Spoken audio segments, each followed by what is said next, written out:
તો આ છે જાફરાબાદનું વાન શુકરભાઈનું અને આપણા પંખામાં આવી ગયું છે દોડું. તો આપણા ટંડેલભાઈ કાપવા ઉતરા છે. તો હવે ટંડેલભાઈ દોડું પંખામાંથી કાપી નાખશે. અને આ વામબાડી છે કૈલાસભાઈ નાખી છે ખોલામાં અને વજુભાઈએ પણ નાખી છે ખોલામાં. ચાલો આખો બ્લોગ બતાવું. ચાલો ગાય, જય સોમનાથ ને જય માતાજી, જય કષ્ટભંજન. મેં તમને કીધું હતું ને કે આગલા બ્લોકમાં કે ભાઈ અમે કેડું પણ લઈને આવ્યા છે, પણ ત્યારે ઝારમાંથી બંદરમાં વહી ગયા હતા અને હવે પાછા નીકળ્યા. ઝારમાં માસલા આવતા ને એટલા માટે વાઘો માંડવા. અને વાઘામાં ઓલરેડી અમારા 4-5 દિવસો થઈ ગયા, તો આપણે વ્યૂ લીધું નથી. તો હવે આપણે વ્યૂ લેવાની કોશિશ કરીએ કે સારા સારા વ્યૂ બતાવી શકીએ તમને. તો હવે વાઘુ માંડવા જવાનું છે. સવારમાં ગુડ મોર્નિંગ. વાઘુ માંડી રહીએ, પછી આપણે એક ફ્રેન્ડ પાસે જવાનું છે શાક લેવા માટે. શુકરભાઈ નામ છે તેનું પણ તમને વ્યૂ બતાવીશ. તેનું વાન બંદરમાં જવાનું છે ને આપણે કાંઠાપટ્ટી પર જ છે. અત્યારે જાફરાબાદ ઉપર ફિશિંગ કરીએ છીએ. કાલે રાજપુરા પર હતા અને આપણે ચલાવીને સવારે આવ્યા. તો ચલો હવે આપણે વાઘુ માંડી આવીએ, પછી વાઘુ ઉપાડશું એ પણ બતાવશું. તો ચલો વિડીયોમાં છેલ્લે સુધી પહેલાં રહેજો. વિડીયો ગમે લાઈક શેર અને સબસ્ક્રાઈબ કરવાનું ભૂલતા નહીં. તો હવે આપણા જાફરાબાદથી મહેમાન આવી ગયા છે શુકરભાઈ. લક્ષ્મી પ્રસાદ શુકરનું વાન છે, આ ડોરવાળા છે. તો આપણે એને શાક આપવા માટે આવ્યા છે અને આપણે ઓલમોસ્ટ જાફરાબાદ સામે જ ફિશિંગ કરીએ છીએ અને જાફરાબાદનું જ વાન છે. તો જો નામ કેટલું મસ્ત લખેલ છે, લક્ષ્મી પ્રસાદ. અને સુપરભાઈ કેબિનમાં છે, જે ટંડેલ છે તે ખુદ માલિક જ છે, તે આપણને શાક આપશે. તો આપણે પણ એ લોકોને સિંગાડી આપેલી હતી, તો તે લોકો પાછી આપણને સિંગાડી આપે છે. અને એ લોકો પાસે આપણે હોંધિયા પણ લીધા છે. તો તમે જોઈ શકો છો, જો સુપરભાઈ આપણને પાન આપે છે ખાવા માટે.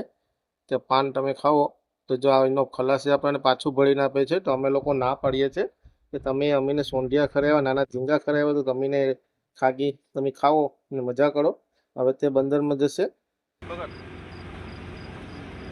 બસ બસ બસ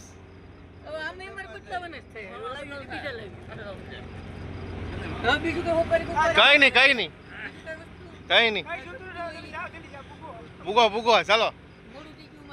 તો હવે આપણે વાંટો છોડી લખ્યું છે ગાઈસ.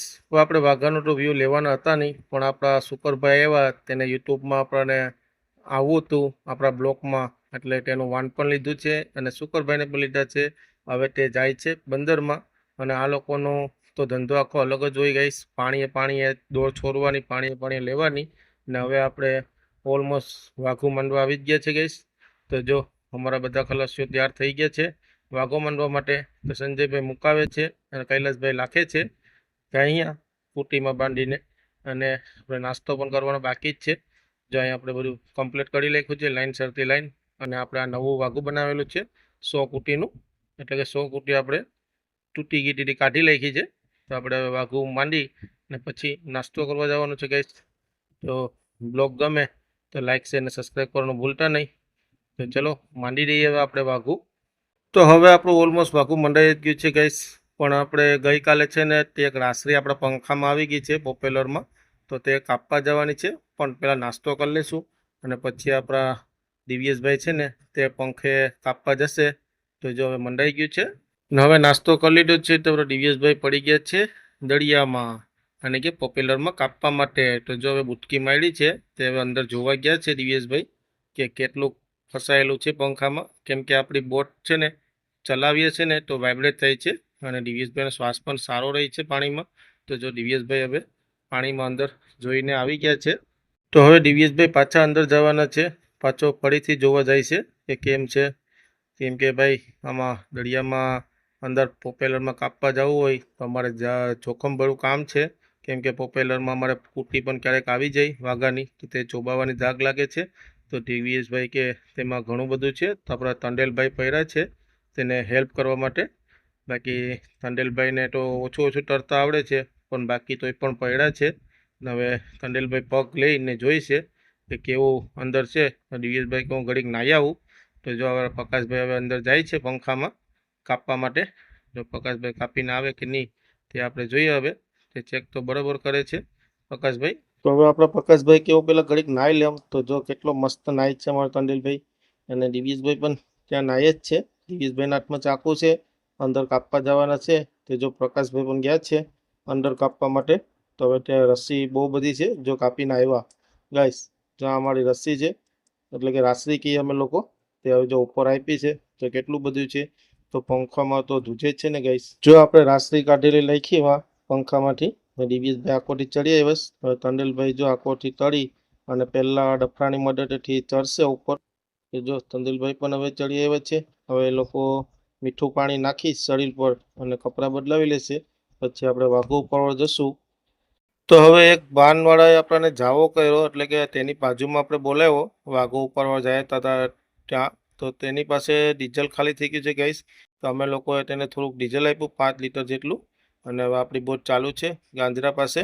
અને પહેલાંની ડોર છે ને તેમાં આપણું વાઘું પણ પડી ગયું છે ગાઈસ. તો હવે આપણે ઉપાડવાનું છે. બધી વાઘો ભેગો પણ થઈ ગયો છે. તો હવે ગાંજરા પાસે આવી ગયા છે.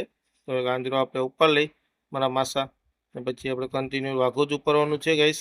તો જો આપણે ભોંયામાં ઝીલાઈ ગયું છે તો 2 જણા તાણે છે. અને 2 જણા આપણે આગળ પણ તાણે છે. કેમ કે વાઘું આપણે વચમાંથી કાપી અને સંજયભાઈ આગળ ખેંચે છે વાઘું. તો જો આપણે આગળ પણ 200 કુટી આગળ ઉપાડી. આપણે સફેદ આકલો અને પીળો આકલો અને 200 કુટી અહીંયા ઉપાડેલી છે. અને હવે બીજું 500 કુટી છે તે ઉપાડવા જઈએ છે. અને બધા ખલાસીઓ કચોર આવી ગયા છે સાયામાં. કેમ કે ઉપડી તો ગયું વાઘું, માછલા કંઈ બાંધ્યા નથી. અને પાછું ફરીથી માંડવાનો ટાઈમ થઈ ગયો છે આપણે વાઘું. તો આવી રીતે કન્ટિન્યુ કામ ચાલુ જ છે. તો અહીંયા પુરાવાનું અમારા દિવ્યેશભાઈની સ્પીડ બહુ છે ભાઈ અહીંયા પુરાવાની. એટલે તે એકલો જ પુરાવે છે. અને થોડુંક સ્પીડમાં પણ આપણો બ્લોક છે ગાઈસ, તમને દેખાતો હશે. બ્લોક લાંબો થઈને એના હિસાબે. તો હવે આપણે તંડેલભાઈ કહે કે જવા દો તો જવા દેવાનું છે. બધા ખલાસીઓ આવી જ ગયા છે. અને તડકો તો એટલો બધો લાગે છે ગાઈસ કે વાત પૂછોમાં. જો હવે આપણે જવા દીધું છે તો માનતા જઈએ છે. તો હવે આપણે આ બ્લોકમાં જમવાનું તો કંઈ સીન બતાવવાનું જ નથી. બસ ઓલમોસ્ટ વાઘો ઉપાડીએ અને વાઘો માંડીએ એટલે માછલા બાટે એ બધી વ્યૂ બતાવવાના છે. એટલા માટે કે જો અમારા સંજયભાઈ તો આખા ઢકાઈ ગયા છે, તડકો લાગે છે તી. પણ દિવ્યેશભાઈ માવો ખાય છે. હવે અમારે કન્ટિન્યુ અહીંયા પુરાવાના જ છે. તો હવે આપણું વાઘું મંડાઈ ગયું છે. જો ધાટી લાખે છે સંજયભાઈ તો આપણે ગાંજરો પણ લાખી દઈએ. અને બધું આ અહીંયા છે કોરુમાં મૂકી દેવાના છે. જો મારા માસા આગળ જોઈશે કે કેમ છે કેમ નહીં. તો પાછા અડધી કલાક રહી અને વાઘો ઉપર પણ આવી ગયા છે. આપણે સંજયભાઈનો વારો છે. સંજયભાઈ ખેંચશે આમ આવે છે કે નહીં કંઈ ખ્યાલ નથી. તો જો હવે આપણે બધા બેસી ગયા છે. તો મારો વારો આવી ગયો છે ગાઈસ. તો મને ખાગી બાંધીશ. જો ખાગી કૈલાસભાઈ ઉપાડીને આપી. ખાગી આપણા દિવ્યેશભાઈ આપણું વ્યૂ લીધું છે. તો એક શિપ જાય છે, આમાં ગાડી ભળે છે ગાડી. અને આપણે જો અહીંયા ગાઈસને હલો કહી છે કલ્પેશભાઈ. ને વજુભાઈનો વારો છે. તો વજુભાઈ ખેંચે છે. મારો વારો પતી ગયો છે. ને ભાઈ આ બાજુ તો આપણને કંઈ વાઈન બાજી નથી ગાઈસ. તો હવે આપણે પાછું 10-15 નોટિકલ ચલાવવાની છે. તો આ ખાગી છે અને આ કરા છે. 2 કરા અને ખાગી આવેલી છે ગાઈસ. ઓલમોસ્ટ હવે 100 કુટી બાકી છે. ઉપડી જાય પછી બધું આપણે સાંચવી લેવાનું છે. તો સાંજ પડી ગઈ છે અને આપણે 15 નોટિકલ કાપવાનું છે. ત્યાં આપણી બોટ ચાલુ છે. હવે રાતે માનશું તો રાતે આપણે વ્યૂ લઈએ નહીં. કેમ કે બહુ અંધારું છે એના હિસાબે. તો જો આપણે સવારે માંડવા આવી ગયા હતા મળાકે અને હવે ઉપાડવા આવી ગયા છે. તો આપણા માસા ખેંચે છે. માસાને વામ બાટે છે કે નહીં તમને બતાવીએ હવે આપણે કેમ બાટે છે કે નહીં. તો જો આમ બાટેલી છે વામ તો કૈલાસભાઈ હૂંક મારી અને ઉપાડીને નાખી દીધી ખોલામાં. સંજયભાઈને બાંધી છે વામ. તો હવે સંજયભાઈ ને બીજી ખાગી પણ બાંધી છે ગાઈસ. તો હવે આપણા વજુભાઈ કેવી રીતે ખાગી ખરે છે જો આવી રીતે તેને પકડવી પડે ગાઈસ. મને તો કાંટો લાગી જ જાય છે. પહેલાં પણ લાગી ગયો હતો અને હમણાં પણ લાગી ગયો છે. અને આનો કાંટો લાગે એટલે બહુ દર્દ કરે આપણને. તો આપણે દિવ્યેશભાઈ આવી ગયા છે. દિવ્યેશભાઈના પછી મારો વારો છે વાઘું તાણવાનો. તો આપણે દિવ્યેશભાઈનો વ્યૂ લઈ અને પછી હું કેમેરો સાઈડમાં મૂકી દઈશ. ત્યાં નાની વામ આવેલી છે ગાઈસ, જોતો ખરા. આ 100 ગ્રામની વામ છે. તો તેને આપણે તેના શરીરમાંથી કૂટી જો આવી રીતે આપણે કાઢી લેવાની. પછી અહીંથી કાપી લેવાની કૂટી અને પછી અહીંથી નાખી દઈશું વામને પાણીમાં. તો જો દિવ્યેશભાઈ નાખે છે પાણીમાં વામ તો જો હેલારો કરાવશે અને પછી નાખી દેશે પાણીમાં. જો ગઈ પાણીમાં ગાઈસ. જો હવે અમારા માસા આવી ગયા તો મારા માસા તો વામ કાઢે જ છે. તો અમારા વજુભાઈ હૂંક લઈ અને હૂંકમાં વામને મારી અને ખોલામાં નાખી દેશે. ખોલામાં વજુભાઈએ હૂંક પણ નાખી દીધો. તો હવે આપણા તંડેલભાઈ કેબિન માટે આવીને હેલ્પ કરશે. તો જો તંડેલભાઈએ હૂંક કાઢી દીધો. હવે દિવ્યેશભાઈ વામ કાઢે છે. તો જો આ અમારા સંજયભાઈ છે ને તે વામ નચાવે જ બહુ. તો જો ઉપાડી અને નાખી દીધી સંજયભાઈએ ખોલામાં. અને 3-4 કેજીની વામ આવેલી છે ગાઈસ. મારા માસા માવો ખાઈ લીધો અને બીજી વામ આવી ગઈ, અરવિંદભાઈએ કાઢી છે તે વામ, કૈલાસભાઈ હુંક મારી લીધો છે. તો જો 4-5 વામ છે ગાઈસ. હવે ઓલમોસ્ટ આપણું વાઘું ઉપડી ગયું છે. તો હવે આપણે વાઘું તો માંડી દીધું ગાયગા, કેમ કે પાણી ઓછા લાગતા હતા એટલા માટે.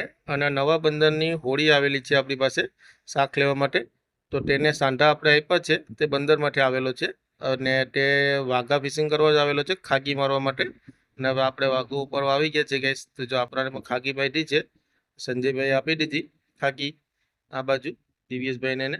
અને જો આપણે અહીંયા કન્ટિન્યુ વાઘુ ઉપરવાનું કામકાજ ચાલુ જ છે. તો હવે વામ આવી લાગે, તો જો સંજયભાઈ હુંક મારીને નાખે છે ખોલામાં. અને આપણી બોટમાં ભંગાર લેવા માટે આપણા માણસો આવી ગયા છે દરિયામાં ભંગાર લેવા માટે. તો જો અહીંયા ભજુભાઈને બધી ભંગાર વેચે છે અને અમે લોકો અહીંયા પ્લાસ્ટિકો ધોઈએ છીએ. તો હવે પ્લાસ્ટિકો ધોઈ લખીએ. પણ કાંઈ હું તો મજાક કરતો હતો, ભંગાર લેવા તો નથી આવ્યા, પણ હવે આપણે બંદરમાં જવાનું છે ને એટલા માટે બધી સાફ સફાઈ કરીએ છીએ કે પૂઠા બધી વાવરાના ભીંજાઈ જાય એટલા માટે બધી બાંધી દીધા છે. અને હવે આપણે એક જ વાર વાઘું માંડવાનું છે. અને જો આ પ્લાસ્ટિક ધોઈ અને અહીંયા બાંધે છે. અને હવે આપણે ઓલમોસ્ટ છેલ્લું વાઘું માંડવા આવી ગયા છે. અને હવે આપણા ગાઅહીંયા ઓલમોસ્ટ બધી પૂરા થઈ ગયા છે. એટલા માટે આપણે એક ફિશિંગનો એક જ બ્લોક બનાવેલો છે આ વાઘાનો સ્પેશિયલ તમારા માટે. તો અહીં જો અમારા માસા બેઠા છે, વાઘું માંડવાનું ટંડેલ કહે એટલે હવે માંડતા જવાનું છે. તો થોડીક વાર છે એટલા માટે. તો હવે આપણે માંડવા તૈયારી જ કરી નાખી છે, ઢાંકીને બધું નાખી દીધું છે. તો ફટાફટ આપણે અરવિંદભાઈ ગાઅહીંયા અંબાવે છે અને કૈલાસભાઈ જમવાનું બનાવવા ગયા છે, એટલે વજુભાઈ ગાઅહીંયા નાખે છે પાણીમાં. તો જો કૈલાસભાઈએ છડી હજાવા આવી ગઈ છે શાક કાપવા માટે. તો અહીંયા આપણા માસા બધું કામ પણ કરતા જ જાય છે. ને ઓલમોસ્ટ હવે આપણું વાઘું મંડાઈ ગયું છે. તો જલ્દી પછવાડે છાયામાં વટી જવાનું છે જમવા માટે. તો હવે આપણે જમી લઈએ. ને વજુભાઈ ને દિવ્યેશભાઈ તે લોકો માવો બનાવે છે ગાઈસ. જમી તો લીધું. ચાલા ભાઈઓ, જમી તો લીધું અમે લોકોએ. હવે વાઘો ઉપર જઈએ, વાઘો ઉપર ચાલુ કરવાની છે બંદરમાં. વામ બાજુ તમને બતાવીએ. સંજયભાઈ જો અહીંયા બસ બેઠા, બોટ ચાલુ છે ગાંજરો પકડવા માટે. તો બપોરનો તડકો તો બહુ લાગે છે ગાઈસ. જો મેં કંઈ સાયો પણ બાંધેલો નથી અને એમને મમ્મી વાઘો ખેંચીએ છે. તો તડકો પણ તમને દેખાતો હોય છે ગાઈસ. ને જો આ બધી ખરા છે ને, આ બધી ગુચ્છું આવી જાય ને તો એમાં વધારે કવડાઈ જાય. ઉપરથી તડકો કવડાવે, ખોલામાં એ કંઈ વામ નથી લાગી ગાઈસ અમે લોકોએ. તો હવે આપણા સંજયભાઈ ને અરવિંદભાઈ બંને જણા ચોંટી ગયા છે, કેમ કે એ લોકોનો વાઘું બોયામાં ઝીલાઈ ગયું છે એટલા માટે બંને જણાને ટાણવું પડે. તો હવે જો ખરી ગયું છે તો અરવિંદભાઈ ઢીલું પડી ગયું છે, તો ગાયગા ટાણે છે અને સ્લીપ જાય છે બાજુમાંથી. ને હવે આપણું વાઘું ઓલમોસ્ટ ઉપડી ગયું છે ગાઈસ. તો જો હવે આપણો ગાંજરો ટાણી લઈ પછી આપણે બંદરમાં ચાલુ કરવાની છે. તો બંદરમાં તો ચાલુ કરી પણ ગાઈસ પવન એકદમ થઈ ગયો છે ને આપણી બોટ પણ ધોવાઈ નથી. તો જો છાત પણ એટલી જ મારે છે અને ટંડેલને સુકાને બહુ ધ્યાન રાખવું પડે ગાઈસ, કેમ કે મોજો મારે તો આપણો મોળો પાણીમાં બેસી જાય. એટલે આપણે ચાલ પણ અસ્તે કરતી જવી પડે અને સખત સરખી ઊભી રહેવું પડે. જો તમે જોઈ શકો છો કેટલી મોજામાં બોટ આપણી પછરાય છે અને છાત પણ આવે છે ને આપણો કેમેરો પણ ભીંજાઈ જાય છે ગાઈસ. એટલે આપણે કંઈ તાજુ વ્યૂ લઈ શકતા નથી. તો જો આખી ભર બપોરે અમારી બોટ આખી ભીંજાલી છે, ક્યાંય સૂકી નથી બોટ.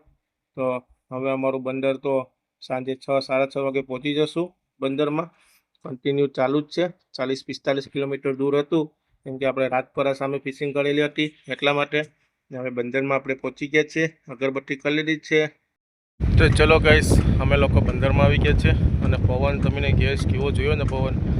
ગઈ તીપે પણ એમ જ હતું, ફિશિંગમાંથી બંદરમાં આવતા હતા ને ત્યારે પણ પવન એટલો જ થઈ ગયો હતો. આખી રાત ઊંઘ આવી હતી નહીં, ત્યારે તો આખી નાચ ચલાવીને આવ્યા હતા, કેમ કે બહુ દૂર ગયા હતા જારમાં ફિશિંગ કરવા માટે એટલા માટે. અને આ ટીપે વાઘામાં અને જારમાં બંને કરીને આવ્યા છે. ને જારનો વ્યૂ પણ તમને આગલા વિડીયોમાં બતાવેલ જ છે ગાઈસ. હવે વાઘાનો વ્યૂ પણ છે.